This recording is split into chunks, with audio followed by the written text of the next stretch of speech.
We on. We on. We on. All right, we back again.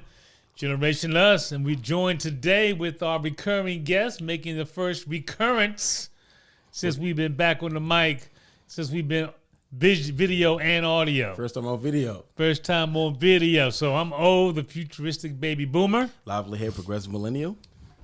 And Skill Sherm, the booming boomer. The booming boomer. I'm solid Booming in that. boomer. I like that. Boomer, Space, boomer. man. You can wear shades, can't see a motherfucking thing. Well, there's a story behind the shade. Oh, what's that? Well, I went to the optometrist, and because light, we got cameras now, and we got this, people don't know it, but there's a light shining in our eyes. Mm-hmm. I went to the optometrist, because I had a problem with light.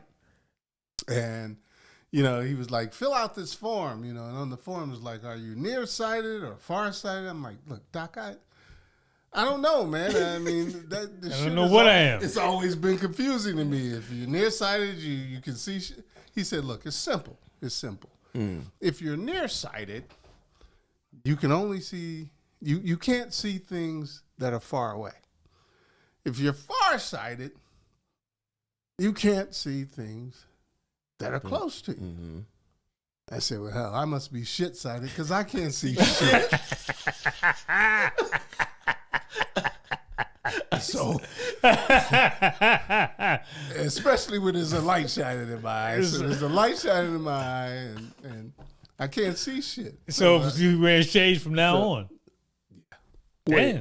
Okay, so when there's a light shining in my eye, I'm wearing shades. Okay. There's a light shining in my eye, I'm wearing shades. Yeah, you're going to be wearing shades. You're going to be wearing shades then, because there's the bright lights up in here. But I'm back. I'm glad He's to be back. back. He's back. Good to have Stevie you, Wonder sir. in the house. Okay. Yes, Okay, so got a few different things to chop it up about. And one of the things we were talking about before we got on the mic, March Madness is coming to an end. We're coming to an end with the women's tournament, Final Four for the women's this weekend, Final Four for the men this weekend.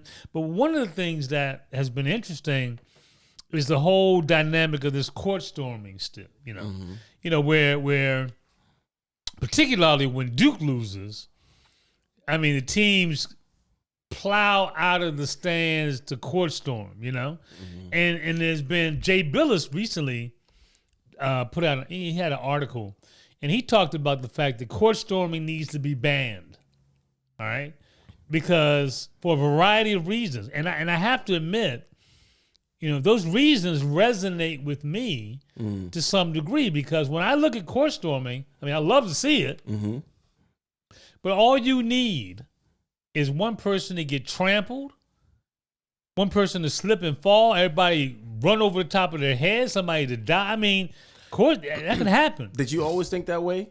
What do you mean did I always think that? Because court storming has been happening for a long time, for years. That's How true. many injuries have we recorded from court stormings? I don't know. I didn't do the research. But since Jay announced that and you talked about it, it's become real for us. Then you can think about, there's a possibility that someone can get injured. But we weren't thinking about that. We thought about the enthusiasm and the excitement that came with the game. People who are watching on TV, we feel like we're part of the crowd when that happens. It lets you know game is over, who won. You know what I mean? Like, it's just a part of the DNA of college sports. So I think it depends on the generation that's storming the court. Right? Well, but the boomers ain't going to storm shit. They're going to meander out on that motherfucker. Wait. They ain't storming When we shit. were college age, we stormed the hell out of the court. When the generation behind us was college age, they stormed the hell out of the court. All the things that you were concerned about, did you ever hear about somebody getting trampled in a court storming? There was no. Because you made sure motherfuckers ain't run over your ass. It's these motherfuckers now that's like, I might slip and fall. I might get trampled in a court storming. What generation is storming the court now? Whoever they are, they ain't shit. Well, What do you mean they ain't shit? Millennials and Because they worried about getting trampled and stuff. They're not worried. That's why they storming. They're not worried. They're not worried. Jay Bilas is worried. No. Jay Bilas is The worried. reason he's worried is because he knows them motherfuckers might get trampled. Yeah. Nobody worried about that shit when we were storming the court. So it's Gen Z now that are in college, right? Isn't that Gen Z? Yeah. Right? Yeah, Gen Z. Because Gen Alpha is the kids of Gen Z. We'll get to that in a minute. But Gen Z, and the upper half of them probably have already graduated of Gen Z. Yeah, but those in college now are a part of the Gen Z cohort. Motherfuckers are so sorry they can't even storm the court right. I don't know. The court storming, they've been storming the shit out of the court. Yeah. Okay. All right. But who's worried about them getting hurt? Jay Bilas, who is a lawyer. Right. Like you guys are both lawyers, so you understand that you gotta think about liability issues. Exactly. And that's why, from my standpoint, what he says makes sense to me. Like that court storming thing, if I'm University of North Carolina, if I'm Duke, University of Maryland, and somebody slips and falls and everybody tramples the shit out of them storming the court, I got a liability issue. I just, like you said, right. I can't believe that you don't give a fuck. Court storming's been going on for 175 years, Yeah. and suddenly somebody's gonna fall and somebody's gonna get sued. You think somebody's not gonna fall? I bet motherfuckers have already fell. So here's the issue. Filipowski, the center for Duke. That's right. It's somebody banged knees with him and he acted like he was dying. Yeah. And so they had to carry him off the court. He played the next game. Exactly. But they carried him off the court. Yeah. You can't when a storming is going on, you can't walk around like you're walking your dog in the park in a Sunday You gotta afternoon. move or get out the way. You gotta understand that a storming is happening. So it's like a storm, you get out of the fucking way of the storm. Exactly. So here's the thing. Here's the ultimate point, right? I think that Jay Bilas, his idea is ridiculous.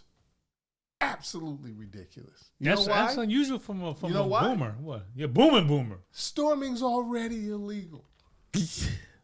You're gonna make storming illegal? It's already illegal. You name something you can storm without people being like, oh, they should be arrested for that shit.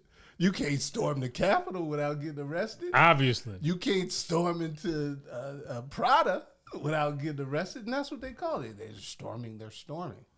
Storming has been illegal since the Middle Ages, right? Yeah. You can't storm a castle and motherfuckers not think that shit's illegal. So it's ridiculous for him to try and make storming illegal because it's already illegal. So how did you come down? That's why it's called storming. Oh, so how did you come down? If it's already illegal, do you think it's okay to do it? Yes, at a basketball game. Look, people used to storm into jails, take brothers out, and lynch them. Right? Yeah, that happened. That shit was illegal. Nobody was ever prosecuted for it.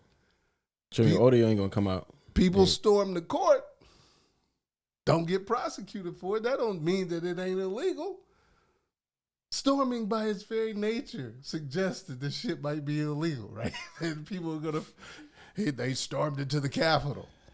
Yeah. When you use the word storm, you are intimating that the shit is not only illegal, it might even be frowned upon. Yeah, well, so I don't know. So LaValle clearly is in favor of court storming. Yeah, I'm in favor. And I think that there's some real. Well, I don't. As a concept, I like court storming, but I think it's liability issues. I have no clue where the hell you are because it sounds like you're already saying it's illegal, but you're good with it. Listen, people should be able to storm the court without being prosecuted for it. I'm like one of them guys down south. We should be able to storm into the damn jail, hold the sheriff hostage, take the convicted or the accused out, and hang him, burn him, cut his fingers off, and send him to our neighbors. And that should be legal. No, it's not legal. But they were not prosecuted for it. Yeah. I also think, at what cost, right? If you take that away, because storming is part of the marketing and promotions. So if schools do use that for marketing and promotion, right? For sure. So if you take that away and make that illegal, what is the effect? It's already illegal. Yeah, but they still do it. Yeah. Yeah. But I guess the case they were making is like, you can storm maybe, but to protect the players, maybe have like a stall time. So after the buzzer goes off, the game is over. Let the players go into the locker room and then storm the court. So Seth Greenberg, right, said his suggestion was that when the game is over, put 60 seconds on the clock, okay? Let that tick down to 0. That gives time for the teams to leave and go into the locker room. And then when the buzzer hits at the end of 60 seconds, everybody can storm the court. That's hilarious. No, but I mean, so that makes sure that all the, and I would also add, as a lawyer, I'd have everybody sign a consent form upon coming into the arena, saying that if court storming occurs, they waive their liability. How long would the line be for that shit? Yeah, long as shit. Maybe not signing, but maybe just ingrained in the ticket. By purchasing the ticket, you already acknowledge. Right. Well, you know that Seth Greenberg has never played a sport in his life. He's coached. That's why you storm the court to vet the players. You don't give them 60 seconds to leave. Then why storm? Yeah, that's stupid. No. I think court storming is about the celebration of the players. No, hell no. I think court storming is the celebration of the fact that the win for the school and everybody's just they don't give geeked. a shit about the school. Oh, hell no. It's about the players. No. The players have just become heroes. It's about the players. They're out there jumping around with the players. I think it's about the players. Them, and yeah. Because usually, even the last player that, especially if that guy hit the game-winning shot, everybody's he's at the bottom of the pile. He's at the bottom of the pile. Wow. He normally gets injured. He's about to die. He got about 2 tons on top of his ass. He's like, that's right. He cannot get breathe. Off me. He cannot breathe. I've been at the bottom of one of those piles. It's a dangerous situation. Yeah. Hell yeah. That shit ain't cute at all. All right, so that takes me to another thing. Yeah. Because, I read this article that, and this has a direct impact on you, my millennial co-host, that the children of the millennials are now Gen Alpha. Gen Alpha is the ones that are still yet to be born through the end of this year. And they are, I guess, the oldest ones. I guess they're 6 years old. Nah, they got to be older than that. I don't think so. I think about 6 years I old. think it's from 2012, right? No, I'm 2012. I'm sorry. No, not hell no. That'd be shit. They're older as damn as old as you. No. So I think the Gen Alpha is, I guess they're like. So the generation is like 7 years. Yeah, maybe 7 to 10. Come on. So the older Gen Alpha, they're out here, kind of out there going in the stores, doing different things. I think they're probably like almost 10 years old, somewhere in there. What's the age range of Gen Alpha? Let's find out. Yeah. What's the age range of Gen Alpha? That's our good friend Siri. Between 1500 BC, Siri is the worst AI. Siri's been drinking too. We've all been drinking. Just further the conversation, I'll figure this out. It's got to be at least. They got to be at least 18 to 20 years old. Oh hell no! The oldest ones. Hell no! If their generation is going to end at the end of this year, and you're saying the oldest one is 6 years old, then you're talking about a 7-year generation. That can't be right. No, they can't be 18. That's too damn old. It said the Gen Alpha is early 2010s to 2025. Thank you. 2010. So that means they're 14 at the oldest. They're approximately 11 years old. That's 2024. So 2010, right? 2010 to plus 2025 is 14. Is 15 years. Yeah. So we're measuring generations by 15 years? No, to the end of 2024, right? Mm-hmm. And is it 2010? That's 14 years old. That's the oldest. The oldest of Gen Alpha are 14 years old. Okay. And the youngest are still in utero, not yet born until the end of the year. Yeah. And they say that those Gen Alpha, which are the children of you millennials, are absolutely fucking buck wild. I'm pretty sure it's doing a lot of things, so let's get into it. Why? I mean, they're like feral packs of animals running around, terrorizing people.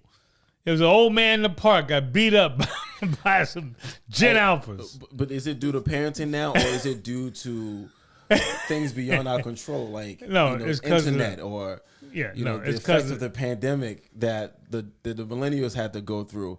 Millennials are still living with their parents and having kids too.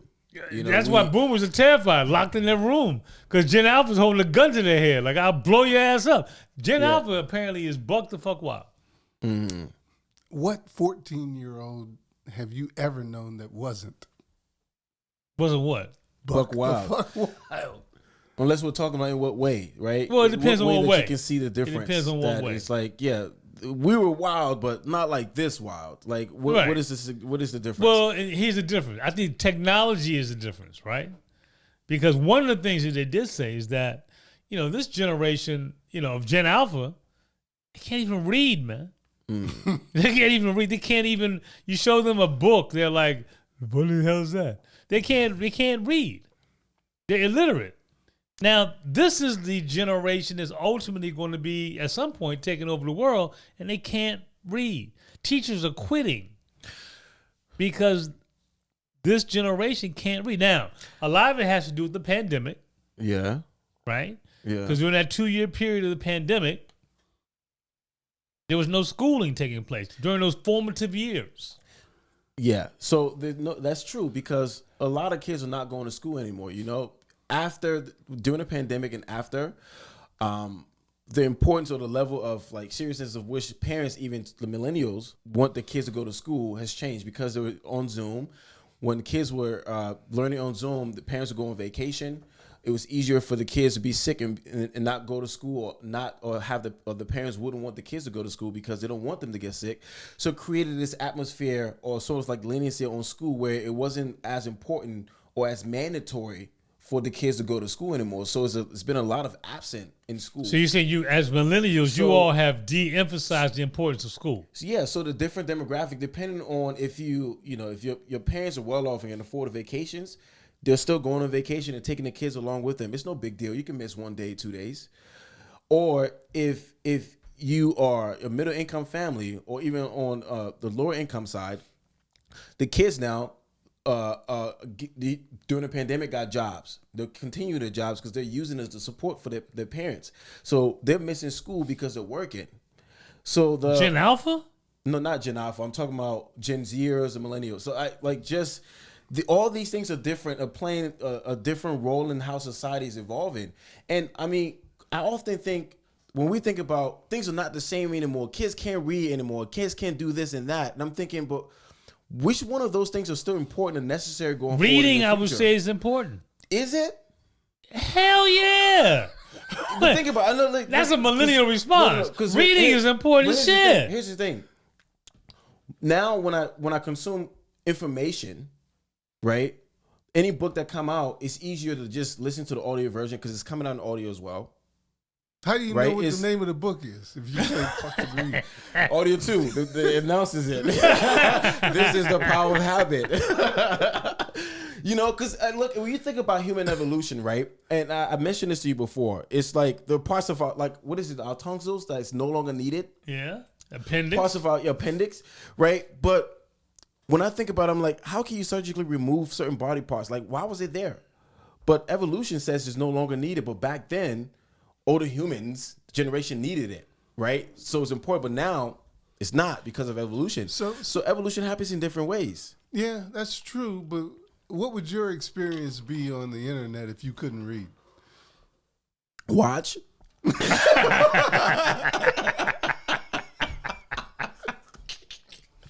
Pictures and videos. Yeah.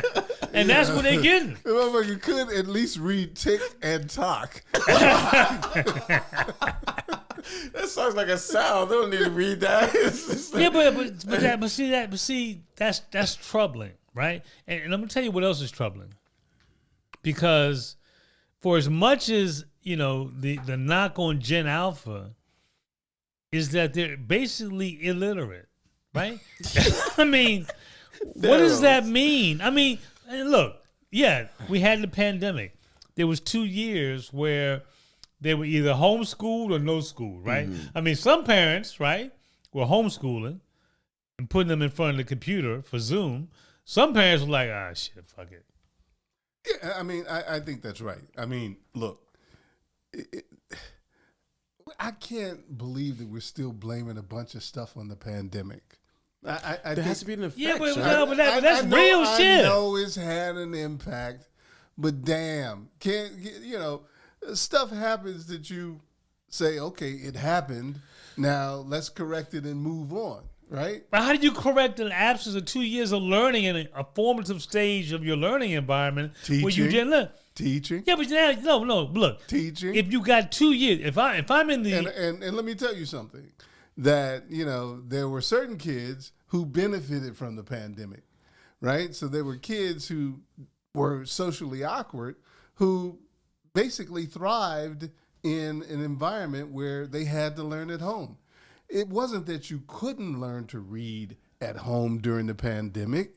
It's just that you did not. And I get it. People learn differently. Some people need this and some people need that. And yes, maybe those people who needed whatever was missing in school to learn how to read can't read, but that doesn't mean that they can't ever learn how to read. Yeah, but you can't take a class that is supposed to be at a 6th or 7th grade level, but they can't read. You can't take the whole class through remedial learning to do the thing. And the other thing, the other thing that article talked about was the fact that in your development, age-wise, where you're able to really be able to lock into phonetics and be able to phonetically be able to sound out words to be able to help your comprehension for reading, that was totally lost for Gen Alpha during that pandemic period. So that now the teachers in the 6th and 7th grade aren't equipped to teach phonetics. Yeah. I mean, I get all of that. But listen, I think one of the problems that we have is that we think the solution is doing the same thing, and it's not. So it's like I said, recognize that the pandemic happened. Those kids who came out of the pandemic able to read should be treated differently than those kids who came out of the pandemic unable to read. Those kids should be separated and taught how to read. You can't put them all in the same class and expect them to succeed if some of them can't read and some of them can. Yeah, but what if you don't have the resources for that? That requires resources. But listen, you have to craft a solution. You can't just say, we don't have the money for it, so y'all can't read. Y'all messing up for everybody. Teachers are quitting because y'all can't read. That's not the solution. But that's the reality. It's not the solution. But so it's the reality. If you're not coming with a solution, don't complain. Right?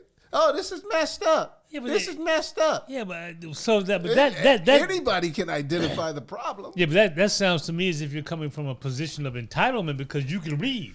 Because reality is that if the resources and funding is not there and available, and now you've got kids that cannot read, but you don't have the funding to be able to separate them for remedial versus those that should be on task, and the teachers aren't equipped at that grade level to teach phonetics, you've got a problem. I'm talking about solutions. Anybody can identify the problem. You just identify the problem. What's the solution? And you think that the solution is funding. I think that there's sufficient resources there already if you use them in a manner in which to separate those kids who cannot read from those who can and teach those kids who cannot read how to read. It's simple as that. There has to be a solution, and it's not always money. The solution is the future's audio and visual. We won't need to read. Yeah, that may be true. and so that takes me to a whole nother place, which is with this whole AI and Chat GPT and everything, where right now, I know people specifically, that are using Chat GPT to help streamline and make more efficient their workflow, right? Mm-hmm. So instead of having to write the proposal that takes 2 to 3 hours and put in X, Y, and Z and PD and Q that takes an hour and a half, 3 hours to be able to send to a client. People that are out there, like you, are using ChatGPT to streamline that to get it done in minutes. You mad at me? I'm not mad at you. Okay. But here's the thing. No, but here's the thing. If you get reliant and dependent on ChatGPT to do that, eventually you would lose the skill yourself to be able to do it yourself. Yeah. I lost the skill to read maps. You know, when I started driving, I remember it was 1994 Nissan Altima. I had to print out the maps and read every direction. And every turn, I had to retrace my steps or my drive. And it was excruciating as hell. When TomTom came out and then eventually Map came out, I was excited to outsource that shit to the phone, where now I don't even need to know where I'm going. It's cool. But I think, I've always said this, technology is the great equalizer. You know, it is really what creates the middle class. And I think it gives people like me the opportunity to have a fighting chance. And so it's going to be used regardless whether I use it or not. It's already been used. Why would I not? Yeah, I see people talking about, it always happens when technology comes out and people who are like, well, I ain't going to use that shit. You know, it's like, almost like it's a shame. The same thing happened on Tinder. When Tinder came out the first time, I was one of the first motherfuckers on Tinder. Oh, I know. And people are like, I'm just here because my friend told me I want to get here. I can meet people in real life. I'm like, listen, man, this platform is different, right? It's a different means. When you get on here, it's just maybe you won't meet someone in your passing every day. You can hop on here and jump to a different geolocation and meet someone. That's cool. You can have the confidence to know that you can meet someone in person. Technology affords you the opportunity or allows you to outsource things or to widen your net. Widen your net, depending on what. So, again, I'm hip and contemporary. I embrace technology. Yeah. So ChatGPT, I use it in a way that not for it to do everything for me, but I use it sometimes as a head start. So here's the thing, and I get that. I'm with that. Mm-hmm. Like even with Tinder, like trust me, if I could AI out, somebody Tinder to do some shit. If I was in your generation, I'd have probably used that shit too. I've been dead, but I'd have used that shit too. But when it comes to things that you need to be able to put together from a business standpoint, there's certain things that you just need to know how to do. You need prerequisites. And I think for me, it's not going to affect me. Maybe Gen Zers or Gen Alpha, because they're going to start right off relying on it. But, I've been in business for about 6-7 years. You've helped me a lot with all start to finish how to be able to draft a contract, business plan, send out a scope of work to a client, all these different things. Cover letters, things of that nature. And these are the things, as a business owner, I have to wear all these hats to do them all the time. Comes along ChatGPT. Now I can just kind of create prompts and have it generated for me, and I can edit it knowing what I'm looking for. That's different. I use it as a different thing. It's a different tool for me versus someone's blindly going, just draft me a business letter. I don't even know what that looks like, but hopefully you can get it for me. You just convinced me because, when you've done it yourself, you know what to look for and how to tweak it. Yeah. But if you've never done it yourself, you're relying completely on what AI is going to give you, and you just embrace it and go with it. And I'll tell you, from having used it, the AI is not infallible. No, there's the thing. One of the biggest thing about AI is the idea of hallucinations, right? It has to give, it hallucinates, meaning it make up things and answers for you because it has to give you an answer. So if you ask ChatGPT for information that it doesn't know, it makes some shit up. Yeah, and so they try to develop the model and train them more and more so they don't hallucinate. But early stages. That's concerning. Yeah, and that's what stopped me from. I get GPT. And here comes the booming boomer.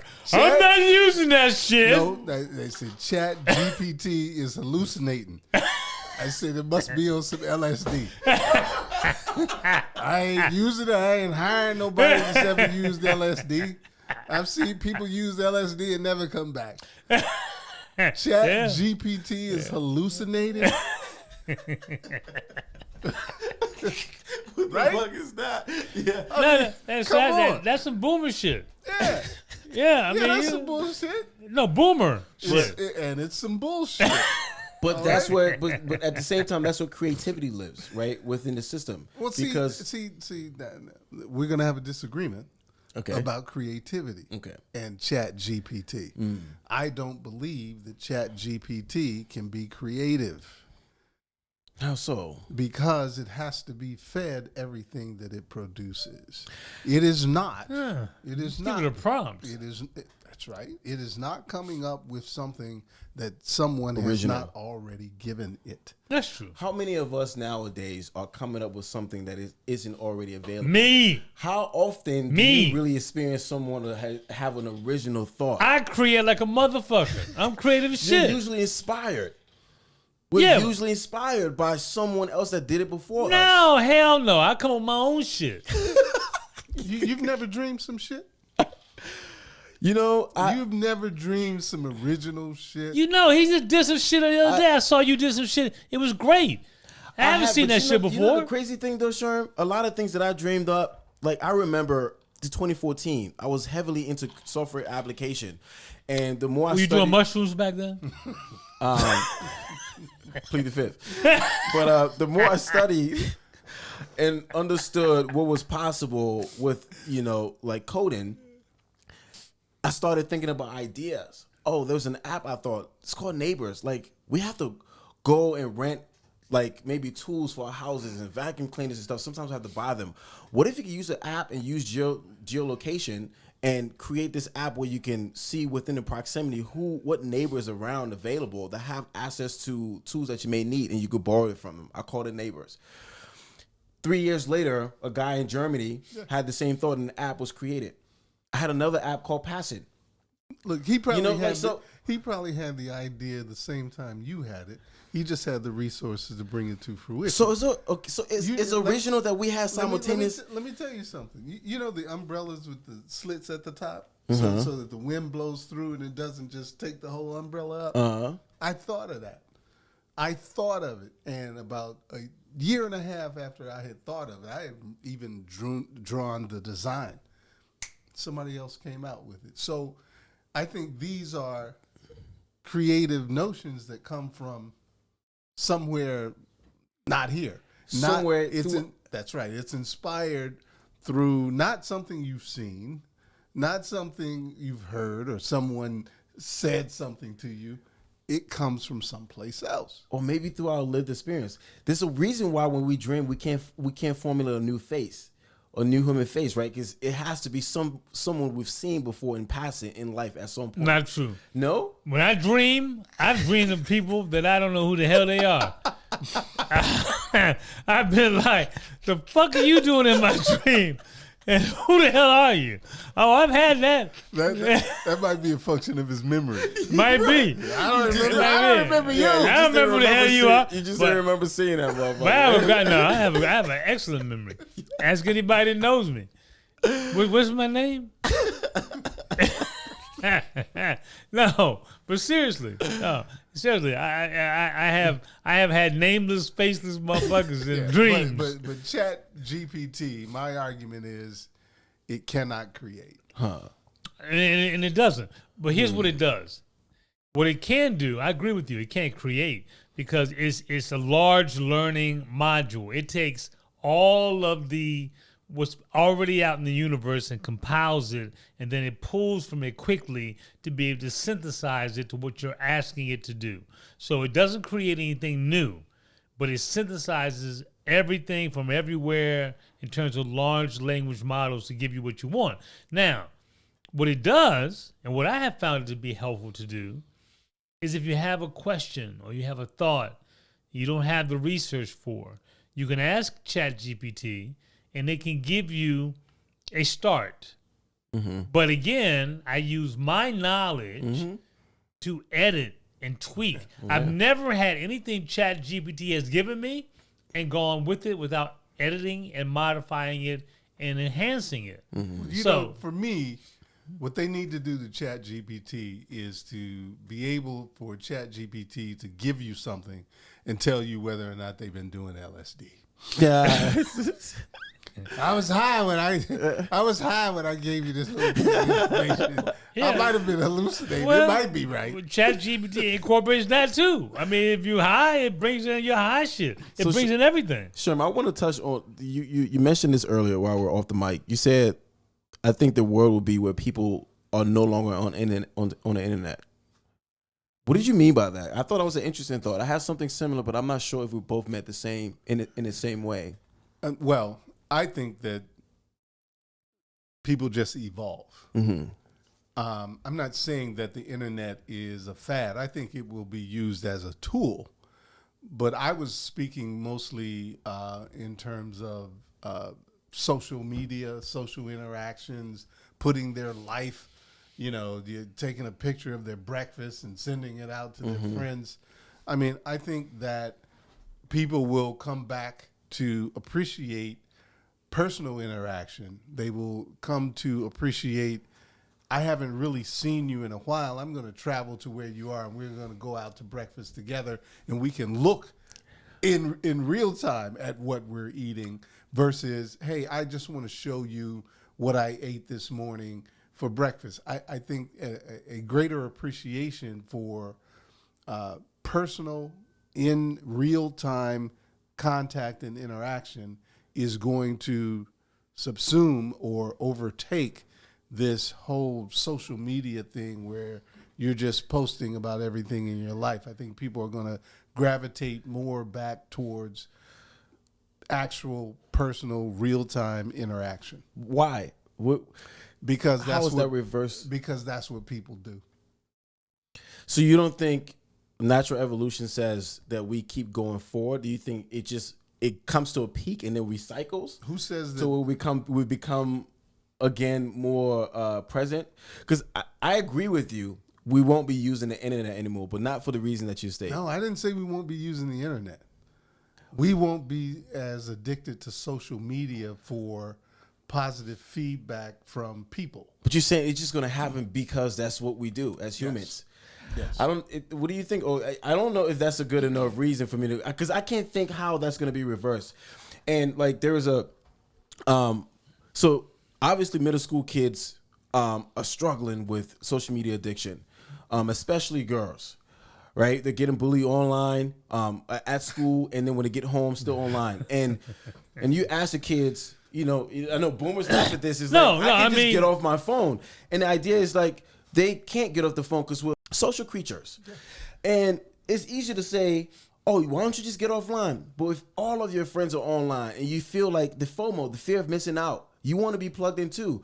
So if you ask a kid, is it just easier if you just let go of your phone and just don't participate? They'll go no. But if you ask that same kid, what happens if all of your friends also got offline? Would you want to get offline? They'll go, yeah, I will, because it's tiring. I hate it. Because I'm missing out on what they're doing for real. Because I'm missing out on But so you make a really interesting point, right? Mike Greenberg on Get Up Sports Channel. I'm a sports junkie. Everybody knows that. Mentioned that his daughter was really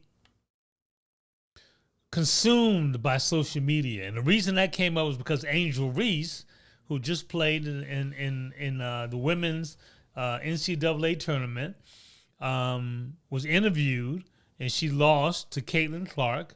It was a rematch of last year's national championship game where LSU won and beat Iowa. Yeah. And so they had a rematch in the Elite Eight, and they lost. And Caitlin came for vengeance. And bust that ass with 41 points. That 41, bust right? that ass, 41. God now, damn. Don't forget the 12 assists. And 12 assists. Ooh. But I will say, Angel Reese twisted her ankle early in that game and wasn't the beast and force that she could have been. Not giving any excuses. But at the end, when she had her interview, she was emotional. And she said that she had, since she won the national championship last year, her team, she'd been, had all kind of hate on the line, been sexualized. She had not been happy since she won the national championship. And so And she talked about that. And so Mike Greenberg was making the point that, you know, she was in tears in that interview. And why wouldn't you just not look at social media? Why wouldn't you just not be on it? And again, I know, Lavala, you've called me and Sherm ghost followers, said that we don't actively engage in social media. Fair, that's fair. But, you know, social media bullying, we've already told you.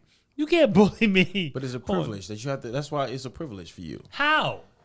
Because you didn't grow up with social media. It's not part of your life, so it's easier for you to detach from it. And so therefore it's a privilege for you, whereas other generation is not that easy because we grew up online. It's part of our lives and our communication. But why can't you still disconnect? You're your own person. Why can't you vote your conscience and say no? Habit. They don't know where to go. It's called the power of habit. There's no place to go. Cut on Hulu or YouTube or some other shit. Yeah, well, go ahead. But I think you touched on the point, which is, you know, that the fear of missing out.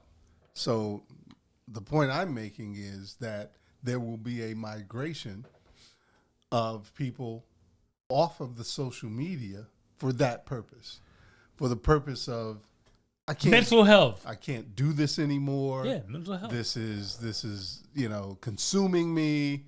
I'm going to find a core group of friends offline where we can have private, deep conversations about feelings or aspirations or whatever, and not share them with the world and feel good about that, because this doesn't make me feel good, right? And for the most part, it's bullshit. People are showing you the highlights of their life rather than you getting a core group of people and moving through life, the ups, the downs, the boring times where everything is okay.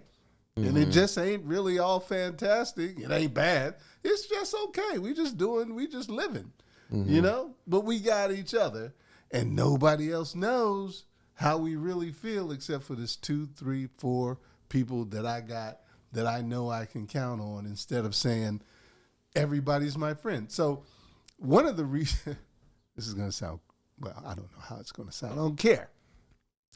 One of the reasons why I don't do Facebook is because I don't have a lot of friends. And if you're not my friend in real life, you're not my friend in cyber life, or whatever the hell that is, right? Because a friend is a sacred space for me, right? And so it's a very boomer perspective. Friend me, you're not my friend. I got 1,000 friend requests pending right now. So do I. I got more than 1,000. I got a rack. This idea comes so natural for you guys that you can't even fathom how a Gen Z or millennial will rely on social network as part of their community. Yeah. It's going to come back like bell bottoms, baby. Why leg pants are back? Or sometimes maybe some things is just left with certain generations, and it is that's what it is. Or so I think the biggest gift that you can give yourself is to travel, to experience, so you can widen your perspective. And the way I grew up in Liberia and things that I experienced and what I deem is serious or is important for me versus what my cohort deem is serious and important for them in the States will always be different. Will they ever come to my side? Probably not, because they never lived in Liberia. And unless they leave here and go live in Liberia, unless they were a boomer, they will never be able to have access or understand that, because that's just a perspective that's not available for them. That's fair. Maybe it's the alphas. So, but the way I think, what I think will happen naturally, though, I think once we're interacting with the internet via text, so it's requiring us to write articles, do different things, and publish things online, and therefore people consume, and we're interacting with the internet in a text way. Now that's removed. We're interacting with the internet via voice. We can have conversations with the internet. And because of that, that has also inspired a lot of technologies coming out too, coupled with virtual reality and all that. So we don't need to text, read, and etc., or even have a social media profile. So eventually what's going to happen is it's going to be autonomous. We're just going to have a sidekick or maybe goggles on and things like that, where we just on the go interact with the internet, where we don't have to be online or have a profile or all of that. See, I need the internet to tell me whether or not it's high. Yeah, but see, but that's what concerns me, because you're so comfortable with what the future holds, right? And you're good with the fact that, if Gen Alpha is illiterate, they can't read, that's okay. We'll do videos. We don't have to have them read. And I think you need to fucking read, man. What kind of shit is that? How do you not read? I mean, are we going to move to a world where reading is no longer fundamental? It's not non-essential. What kind of shit is that? That's some bullshit. Maybe it sounds like me get off my fucking lawn shit, but I think that's what it is. That's some bullshit. You need to read. You're sounding more and more like a boomer. I just think a booming boomer. Yo, man, no, I'm not a booming boomer. I'm a futuristic. But you gotta fucking read. Oh, the civilizations, the pygmies out there in. Oh, they can't read. They can't do shit. They're surviving. They have no access to technology or anything. So would you trade your life for pygmies? I wouldn't. But nobody I know would. But we're talking about what's necessary to live. Okay. Right? In the first world, right now, you need to know how to read. Right. But you can't imagine a world where we no longer would need that. No. You can't. And I understand. But can you? I can. You can. I can see it. You can. Yeah, because you'll be king. Because you can fucking read, and them motherfuckers can't, and you'll be like, you dumb motherfuckers, I can read. Yeah, okay. This is what it's the new money. Right. This is the new currency. Right. This is the law. Right. You can't read it. Trust me. Trust me when I tell you, this is what it says, okay? Yeah, I see how you. Yeah, and you set yourself up to be king. It is written, so it shall be done. But I'm starting to also. I'm starting to also be detached from the Gen Zers and Gen Alphas and their experience. I'm sure, because you can read. Because we're the last of the playground generation, right? And so there are a lot of things. Let's hope not. No, you are. We are, Sherm. You are. Dude, the playground it's intentional. Is where you learn social interaction. How to share. Yeah. How to care. How to help somebody up when they fall. How to get along with other people. How to encourage somebody. Not to get your way all the time. How to celebrate somebody when they win. Hell yeah. Right? I know. The playground. Yeah. See, I look out my window every day, and I overlook the Sailors Memorial, and there's a big plaza out there. There's a school across D Street, and they have recess on the plaza. Mm-hmm. And sometimes I get up from my desk and I watch the kids play. They are learning so much, dude. Yeah. They are learning so much. They're fighting. They're helping each other. Conflict resolution. Right. They're competing against one another. Mm-hmm. They're having empathy with one another. They're caring for one another. They're injuring one another. They're feeling bad about, They're getting healthy germs. Hey, they are interacting. That's true. Healthy germs, yeah. They are increasing their immune system. They are forming bonds. You can't learn that being homeschooled. Looking at a screen. And being homeschooled. But that's what's happening. When you see the archetype of the alien, what it looks like, the big head, little limbs and body, right? That's what we're like envisioning what life would look like, or what aliens. And if we're thinking about that, we're using less and less of our physical ability, our bodies, and therefore it will also not become necessary. So we would probably just be weakened, and only our brains would matter. So I mean, that's just a concept of what I think they look like that because they've been in space. You think so? Yeah. No, but I think you're right. There's no gravity, so you don't need muscles, right, to move around. You float. Yeah. Right? And so I think the reason they look like that is because they've been in space. They haven't been exposed to an atmosphere which allows the rays of the sun to activate the melanin in their skin, right? And they're probably hungry as hell. They're hungry as a motherfucker. But again, to that point, you mentioned earlier, the tonsils, the appendix, things you don't need anymore. And if you don't need them, then you can get them taken out. You don't have to have them. The evolution thing, the way things evolve. And I will tell you, I'm concerned. I'm very concerned about Gen Alpha and generations to come. Because I think the de-emphasis on reading is critical, man. You got to fucking read, man. I'm saying, y'all laugh. Well, budget. If you ain't got no kids yet. No. When you have kids, your kids come, you can't read, you'll be like, you guys can't read this shit? I promise you, you're going to be pissed off. Maybe communication, language, all of that will look different. It's going to look different. But listen, LaValla, everything you've heard about aliens or whatever, and they've left some kind of script or whatever. You don't need some shit printed down. I don't care what it looks like. If motherfuckers aren't reading, right? That has to translate into something. You can't read? Maybe you can leave a video. Maybe or maybe you just wave your fingers. Leave a CD.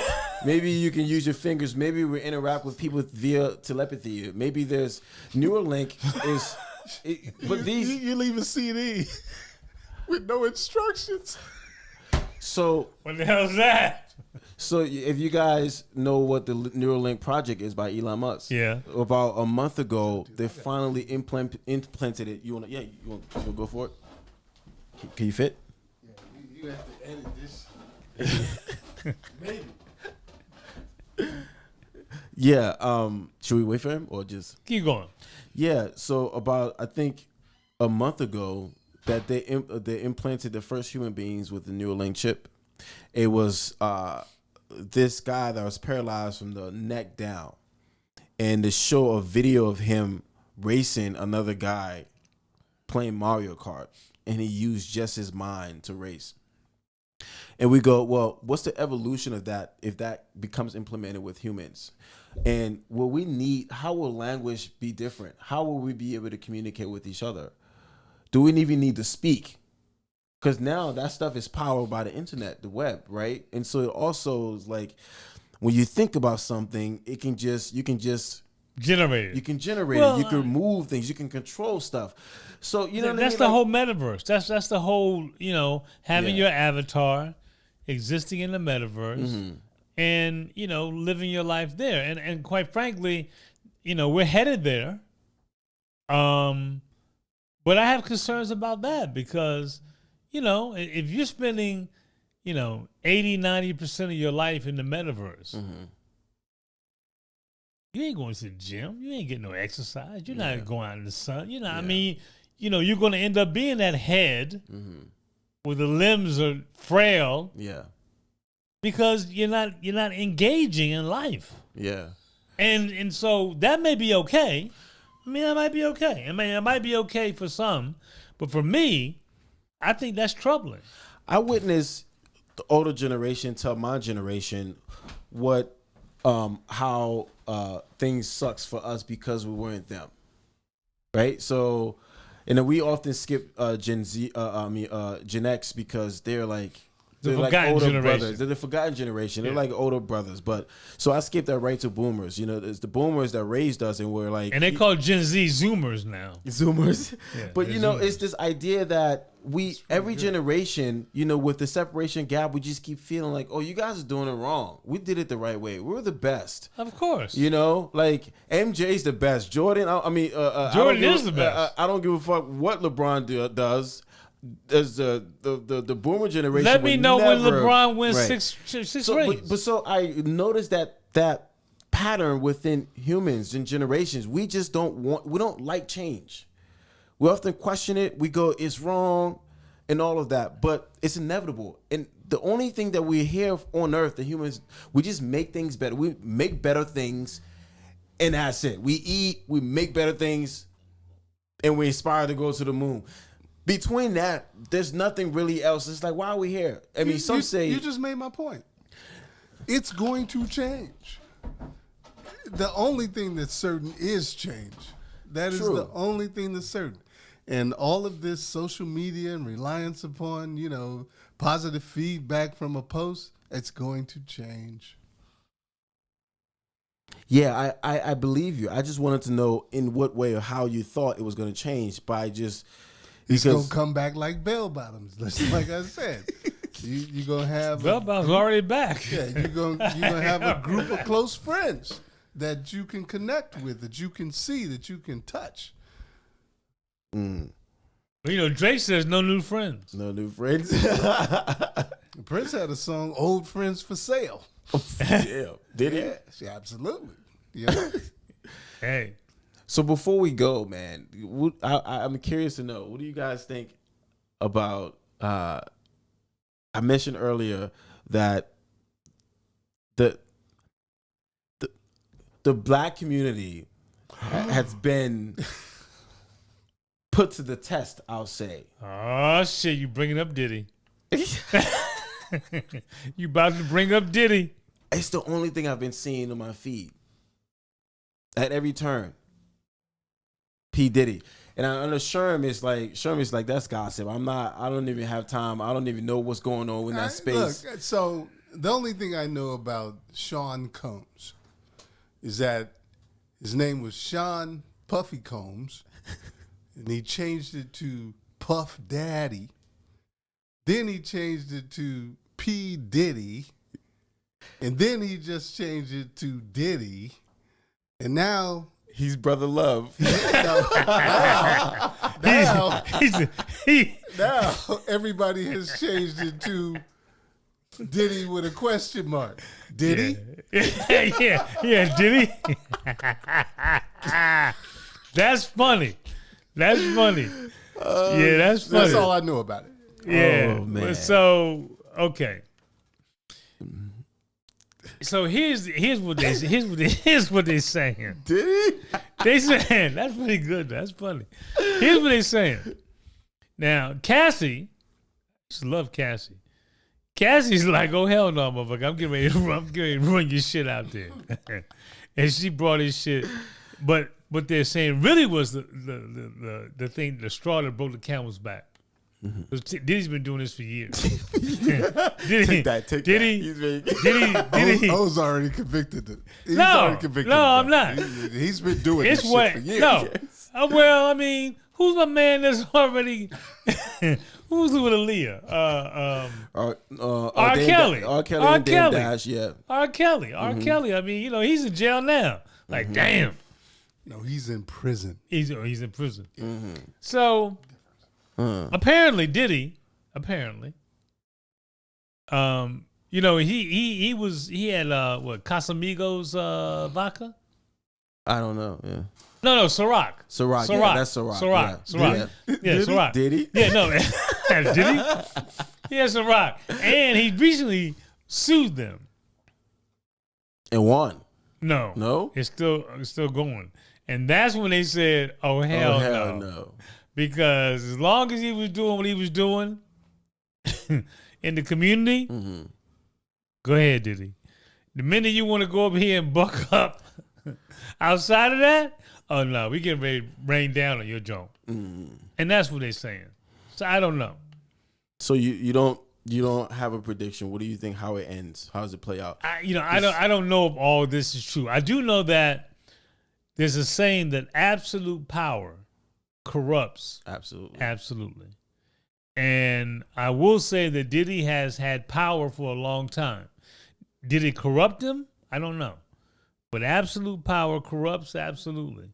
And so I don't know enough about it to make a conclusion. Mm-hmm. But I will say it don't look good. It don't look good. Do you have a a personal opinion. I know you don't know the facts, but what would you lean based on everything? What do you think? I mean, what's your intuition saying? That motherfucker did it. So I didn't have a personal opinion about Harvey Weinstein, and he's in jail. I didn't have a personal opinion about Jeffrey Epstein. Oh, I didn't say that Harvey Weinstein. No, but I'm also giving another name. Jeffrey Epstein. Well, he's part of that. I mean, Jeff, Epstein now, he's got his list just came out of all the folks that were going to his island. I think Diddy was on there. Did he? Did he? Did he go? Did he?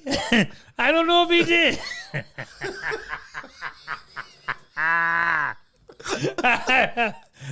That's the question. Did he?